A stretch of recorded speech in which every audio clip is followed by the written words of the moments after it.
Martha Chun had been washing clothes in Silver Creek for 8 years, but she would only accept one type of garment, those stained with blood. The townspeople thought she was touched in the head, obsessed with the macabre. But when federal agents finally discovered what she was really cleaning, they realized Martha hadn't been washing away evidence. She'd been washing away the trail that led 50 families to freedom. The small wooden sign outside Martha's laundry swayed in the mountain breeze, its faded letters barely visible against the weatherboard. Chin's washing, blood stains only. Most folks in Silver Creek, Colorado, thought it was the strangest advertisement they'd ever seen.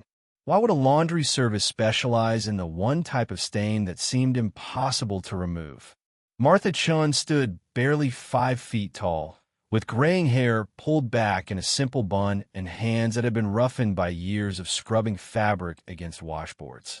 She had arrived in Silver Creek in 1876, a quiet Chinese immigrant who spoke broken English and asked for nothing more than the chance to earn an honest living. The townspeople had been suspicious at first. Anti-Chinese sentiment ran high in Colorado territory, but Martha's gentle demeanor and reasonable prices had gradually won over most of the community. What made Martha truly unusual wasn't her ethnicity or her soft-spoken nature. It was her bizarre business model. While other laundresses in town would take any garment that needed cleaning, Martha had one inflexible rule. She would only wash clothes that were stained with blood. No mud-caked work shirts, no sweat-stained undergarments, no everyday dirt and grime. If it wasn't marked with crimson, Martha Chun wasn't interested. The first time someone brought her a blood-stained shirt, it had been Dr. William Morrison, Silver Creek's only physician. He'd been treating a mining accident victim, and his white coat had been splattered with blood. Other laundresses in town had refused the garment, claiming blood stains were impossible to remove and would ruin their equipment. But Martha had taken one look at the coat and nodded immediately. "I clean," she had said simply, her English halting but determined. "Blood come out." You see, Dr. Morrison had been skeptical, but desperate. When he returned 3 days later, his coat was pristine white, with no trace of the stains that had covered it. Word spread quickly through Silver Creek that the Chinese woman had some kind of magic touch with blood stains. Soon, Martha's strange specialty was keeping her busier than any other laundress in town. Hunters brought her clothes stained from dressing game. Ranchers brought shirts marked with blood from birthing cattle. Even the town's undertaker, Josiah Mills, became a regular customer, bringing funeral garments that had been stained during the preparation of bodies. But what the townspeople didn't realize was that Martha Chun was reading these blood-stained clothes like pages in a book, and the story they told was far more complex than anyone imagined. The morning that would change everything began like any other. Martha was in her small laundry behind Main Street, stirring a large pot of boiling water mixed with her secret combination of lye, salt, and herbs that she claimed came from ancient Chinese cleaning methods. The early October air carried the scent of changing leaves and would smoke from breakfast fires throughout the town.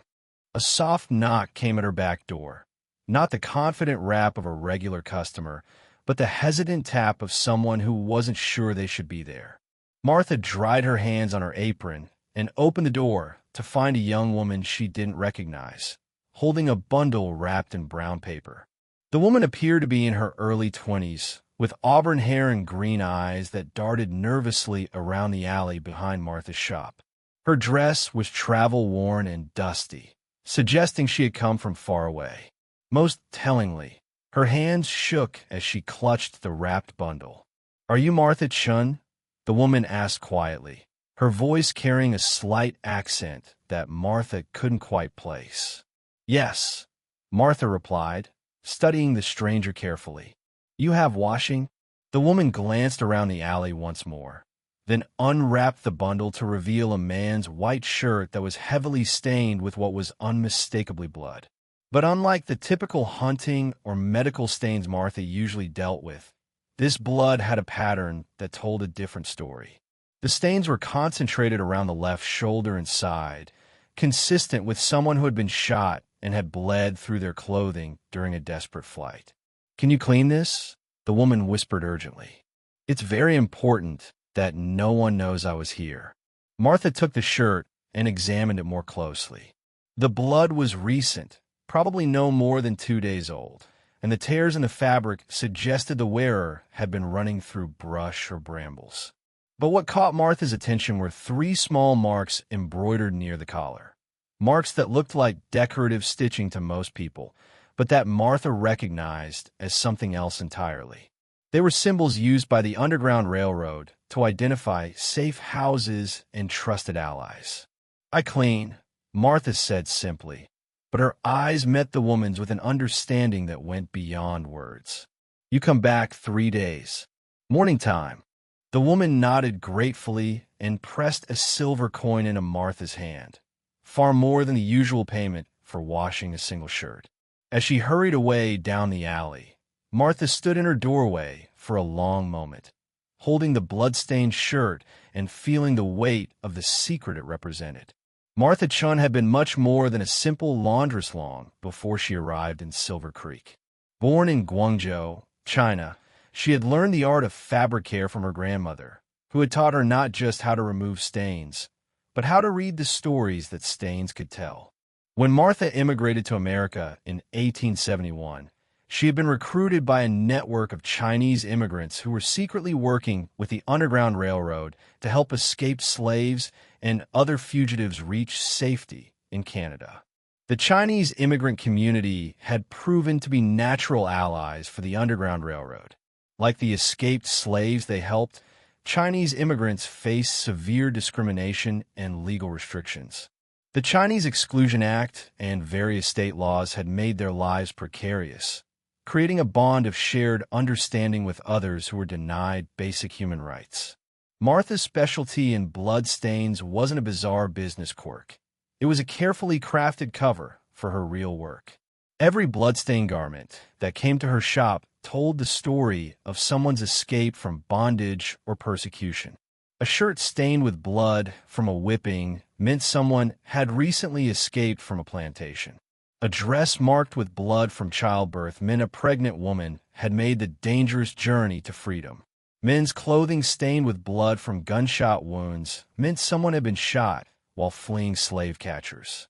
But Martha wasn't just cleaning these clothes to remove evidence. She was using them to track the movement of fugitives through the Underground Railroad network, ensuring that safe houses were prepared and that the right people were ready to help when freedom seekers arrived. The system was ingenious in its simplicity. When fugitives reached certain stations along the Underground Railroad, their blood-stained clothes would be marked with nearly invisible symbols using special threads that Martha had taught the network to use. These symbols told Martha everything she needed to know: how many people were traveling together, whether they were injured, where they had come from, and where they were trying to reach. The clothes would then be brought to Martha's laundry by trusted intermediaries, people like the young woman who had visited that morning. Martha would clean the garments thoroughly, removing both the blood stains and the identifying symbols. But before returning the clothes, she would encode new information into the fabric using her own system of nearly invisible marks. A tiny knot in a specific thread pattern might indicate that the next safe house was ready to receive visitors. A particular way of folding the garment could signal that danger was ahead and an alternate route should be used. The placement of a barely visible repair could provide directions to the next station. The cleaned clothes would then be returned to the network, often ending up in secret caches where fugitives could exchange their blood-stained, recognizable garments for clean ones that wouldn't attract attention from authorities. Over the course of 8 years, Martha had perfected this system until it became one of the most efficient communication networks the Underground Railroad had ever used. Information could travel from the Mexican border to the Canadian frontier in a matter of weeks, encoded in laundry that no one would think to examine carefully. But Martha's operation involved much more than just washing clothes and passing messages. Her laundry served as a crucial intelligence gathering center for the entire Underground Railroad network in Colorado Territory. Silver Creek's location made it an ideal listening post for information about law enforcement activities, slave-catching operations, and changes in federal policy that might affect fugitive movements. The town sat at the intersection of several major trails, and travelers from across the territory would stop there for supplies and rest. Martha had cultivated relationships with people throughout Silver Creek who could provide her with valuable intelligence, often without realizing they were doing so. Dr. Morrison would mention treating mysterious gunshot wounds in nearby towns. Sheriff Hayes would complain about receiving wanted posters for escaped slaves who seemed to have vanished without a trace. The telegraph operator would gossip about urgent messages being sent between federal marshals. All of this information would be carefully analyzed by Martha and then encoded into the cleaned garments she returned to the Underground Railroad network. A particular stitch pattern might warn that federal marshals were conducting sweeps in certain areas. A specific way of pressing a garment could indicate that new wanted posters had been distributed. The timing of when clothes were returned could signal whether it was safe for fugitives to move through the area. Martha's most valuable intelligence source was Josiah Mills, the town's undertaker.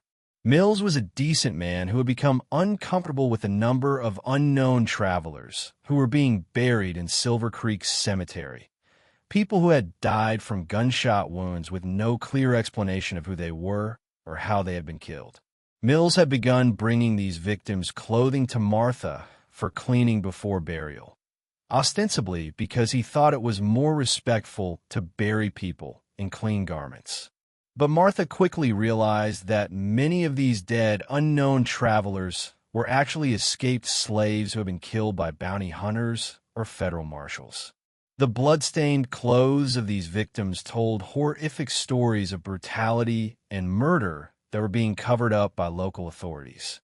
Martha began documenting these deaths, encoding the information into her Underground Railroad communications and ensuring that the network knew which routes had become too dangerous to use. This intelligence had saved countless lives over the years, allowing the Underground Railroad to adapt its routes and methods to avoid areas where fugitives were being systematically hunted and killed. But Martha's operation faced constant danger. Federal marshals and professional slave catchers were becoming increasingly sophisticated in their methods for tracking Underground Railroad activities. They had begun to notice patterns in the movement of escaped slaves and were working to identify and destroy the communication networks that made large-scale rescues possible. The morning after the young woman had brought the blood-stained shirt to Martha's shop, 2 federal marshals arrived in Silver Creek. Marshal David Kane and his deputy, Thomas Bradford, were experienced slave catchers who had built their reputations on their ability to track down and capture escaped slaves, even years after their initial escape. Kane was a methodical investigator who understood that successful Underground Railroad operations required sophisticated communication systems. He had spent months studying the movement patterns of escaped slaves through Colorado Territory, and he had begun to suspect that Silver Creek was serving as a communication hub for Underground Railroad activities. What had drawn Kane's attention to Silver Creek was a pattern he had noticed in intelligence reports from across the territory. Escaped slaves who should have been easy to track and capture seemed to vanish completely once they reached the general area around Silver Creek. It was as if they were receiving detailed intelligence about law enforcement activities that allowed them to stay one step ahead of their pursuers. Kane's investigation methods were systematic and thorough. Rather than conducting obvious searches or making dramatic arrests, he had decided to observe Silver Creek quietly, looking for patterns of behavior that might reveal Underground Railroad activities. He had positioned himself and Deputy Bradford as traveling merchants who were considering establishing a business in Silver Creek. This cover allowed them to move freely through the town, observing residents and visitors while asking seemingly innocent questions about local commerce and transportation. What Kane found during his first week of observation was a community that appeared normal on the surface, but had subtle undercurrents that suggested hidden activities. Certain residents seemed to receive visitors at unusual hours. Some businesses had customers who paid for services with unusually generous amounts of cash. Most intriguingly, there seemed to be a network of people who were aware of each other's activities without openly acknowledging their connections. Kane's attention was first drawn to Martha Chen's laundry because of its unusual business model. In his experience, businesses that specialized in unusual services often served as covers for illegal activities. A laundry that only cleaned bloodstains seemed like the perfect front for an operation that needed to regularly dispose of evidence. But Kane was too experienced to make assumptions. Instead, he began a careful surveillance of Martha's activities, noting who visited her shop, when they came, and what they brought with them. What he observed over the course of several days was a pattern that seemed almost too obvious to be real. Martha received visitors at irregular hours, often through her back door rather than the front entrance. These visitors frequently brought packages wrapped in paper or cloth, and they always seemed nervous or hurried. Most tellingly, many of these visitors were people Kane didn't recognize as regular residents of Silver Creek. Kane's suspicions were confirmed when he observed the young woman who had brought the blood-stained shirt to Martha's shop. He had been watching from a concealed position in the alley when she approached Martha's back door, and he had clearly seen her unwrap what appeared to be a blood-stained garment. More importantly, Kane recognized the woman. Her name was Sarah McKenna, and she was wanted by federal authorities for assisting escaped slaves in Kansas. If Sarah McKenna was in Silver Creek, it meant that Underground Railroad activities were definitely taking place in the area. Kane made the decision to continue his surveillance rather than making immediate arrests. He understood that capturing individual Underground Railroad operatives was less valuable than identifying and destroying entire networks. If Martha Chen was operating a communication hub for Underground Railroad activities, Kane wanted to gather enough evidence to arrest everyone involved and seize all of their materials. But Kane's careful surveillance was about to uncover something far more significant than a simple communication network. Martha Chen wasn't just helping the Underground Railroad. She was operating one of the most sophisticated intelligence operations in the history of the anti-slavery movement. The breakthrough in Kane's investigation came when he managed to intercept one of the packages being delivered to Martha's shop. Working with Deputy Bradford, Kane had set up a system for observing all approaches to Martha's laundry. When they saw another unknown visitor approaching with a wrapped bundle, Kane positioned himself to intercept the package after it was delivered. The visitor was a middle-aged man who Kane didn't recognize, dressed in the simple clothes of a traveling worker. He delivered the bundle to Martha's back door and left immediately, following the same pattern Kane had observed with other visitors. After the man was safely away from the area, Kane approached Martha's shop and claimed to be a customer interested in having some clothes cleaned. Martha's reaction to his presence was immediately suspicious. She seemed nervous and kept glancing toward the back room, where Kane assumed the intercepted package was located. Kane invented a story about needing hunting clothes cleaned and asked to see examples of Martha's work. This request forced Martha to show him into the back room, where Kane was able to observe her operation more closely. What he saw confirmed his worst suspicions and exceeded his highest expectations for what he might discover. The back room of Martha's laundry was arranged like a military intelligence center. Clothes hanging on lines weren't just drying. They were organized according to a complex system that Kane didn't fully understand, but that was clearly methodical. Different types of garments were grouped together, and many pieces of clothing had small marks or symbols that appeared to be some kind of coding system. Most dramatically, Martha had maps of Colorado Territory and neighboring states spread across a large table, with colored pins marking various locations. Lines drawn between the pins appeared to show routes of travel, and notations in Chinese characters covered the margins of the maps. Kane pretended to examine some of the clean clothes while actually studying the maps and trying to understand the scope of what he was seeing. The level of organization and detail suggested that Martha's operation was far more sophisticated than a simple safe house or communication point. This appeared to be the planning center for underground railroad activities across multiple states. But Kane made a critical error in judgment that would ultimately lead to his downfall. Rather than immediately arresting Martha and seizing all of the evidence, he decided to continue his surveillance in order to identify more members of the network. Kane wanted to make arrests that would completely destroy underground railroad activities in the region, not just capture one operator. This decision gave Martha the time she needed to realize that her operation had been compromised. Martha had survived 8 years of dangerous underground railroad work by developing an acute sensitivity to threats and changes in her environment.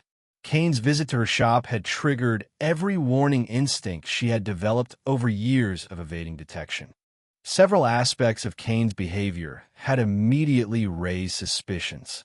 His story about needing hunting clothes cleaned didn't match his appearance. His hands were too soft for someone who spent time hunting, and his clothes were too clean for someone who had been traveling rough. His interest in seeing her work area was unusual. Most customers simply dropped off clothes and returned later to pick them up. Most importantly, Kane had asked too many questions. He had inquired about her other customers, about how long clothes typically took to clean, and about whether she ever traveled outside of Silver Creek. These weren't the kinds of questions that someone with legitimate laundry needs would ask. After Kane left, Martha immediately began implementing the emergency procedures she had developed for exactly this situation. Her first priority was to warn the Underground Railroad network that her operation had been compromised. Her second priority was to destroy any evidence that could be used to arrest other members of the network or to harm fugitives who were currently traveling through the area. Martha's emergency communication system was ingenious in its simplicity. She had arranged with Dr. Morrison to use his medical practice as a message relay point for genuine emergencies. If Martha ever brought him a shirt with a specific type of stain pattern, it would signal that federal agents were active in the area and that all Underground Railroad activities should be suspended immediately. Within an hour of Kane's visit, Martha had created such a signal by deliberately staining one of Dr. Morrison's medical coats with a pattern that would be immediately recognizable to him as an emergency warning.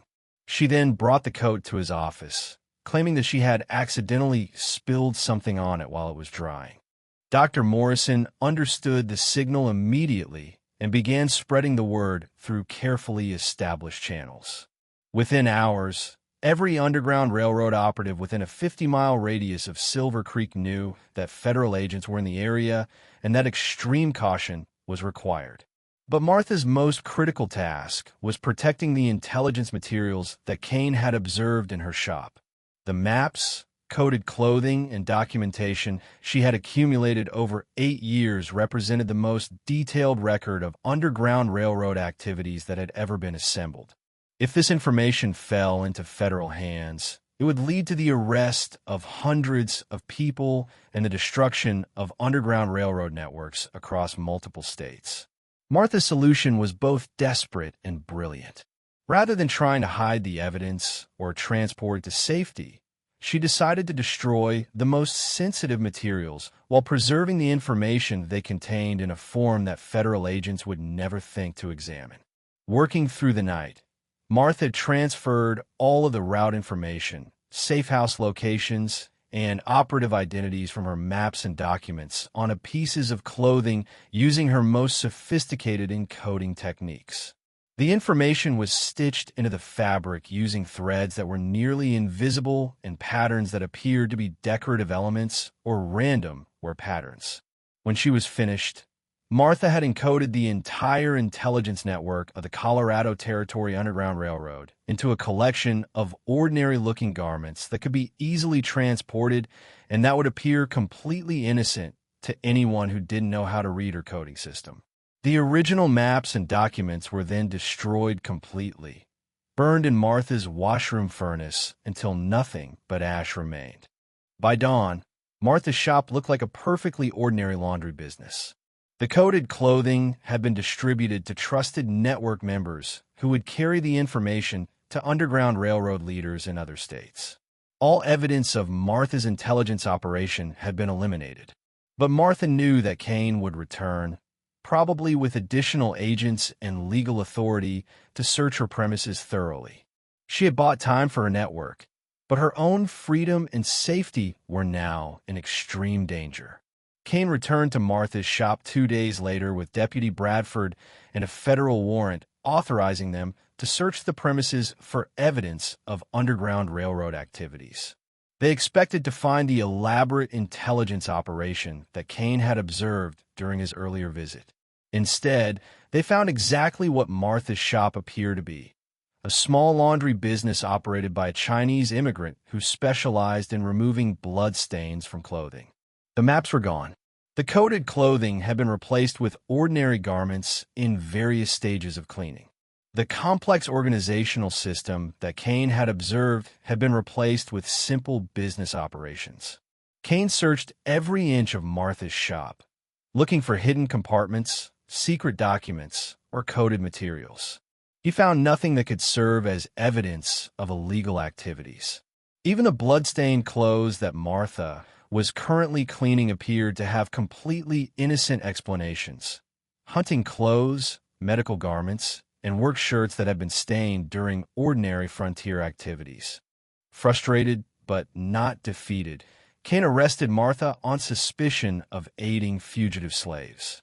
But without physical evidence to support the charges, Kane knew that his case was weak. Martha's arrest was based entirely on his observation of suspicious activities, and she had not been caught in the act of committing any specific crime. The trial of Martha Chun became a sensation throughout Colorado Territory. Federal prosecutors struggled to present a case based on circumstantial evidence and the testimony of agents who had been conducting surveillance operations. Martha's defense, led by sympathetic local attorneys who donated their services, argued that she was simply a hard-working immigrant who had been targeted because of anti-Chinese prejudice. The prosecution's case was further weakened when several prominent Silver Creek residents testified on Martha's behalf. Dr. Morrison described her as a trusted member of the community who had provided valuable laundry services. Sheriff Hayes testified that he had never observed any suspicious activities at Martha's shop. Even Josiah Mills, the undertaker, testified that Martha had always conducted herself with dignity and respect. What the jury didn't know was that many of the witnesses testifying for Martha were themselves Underground Railroad operatives who were using the trial as an opportunity to demonstrate their apparent respectability and innocence. The trial lasted for 3 weeks, and the jury deliberated for 2 days before returning a verdict of not guilty on all charges. The federal prosecutors had failed to prove that Martha Chun had committed any specific crimes, and the jury had been swayed by testimony about her good character and the lack of concrete evidence. But Martha's acquittal came at a tremendous cost. Her Underground Railroad operation had been completely exposed, even if it couldn't be proven in court. Federal agents would continue to monitor her activities, making it impossible for her to resume her intelligence work. Most importantly, the network she had spent 8 years building had been scattered and damaged by the federal investigation. However, the information that Martha had encoded into clothing and distributed to other Underground Railroad operatives proved to be invaluable in helping the network adapt and survive. The intelligence she had gathered about federal law enforcement activities, safe routes, and dangerous areas allowed Underground Railroad leaders to modify their operations and continue helping fugitives reach freedom.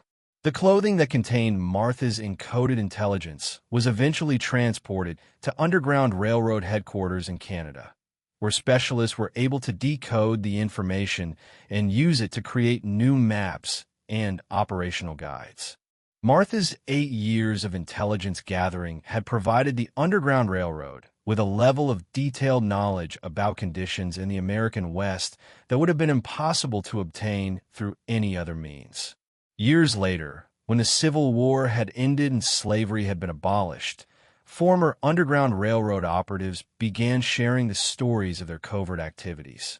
Martha Chin's operation was recognized as one of the most sophisticated and effective intelligence networks in the history of the anti-slavery movement.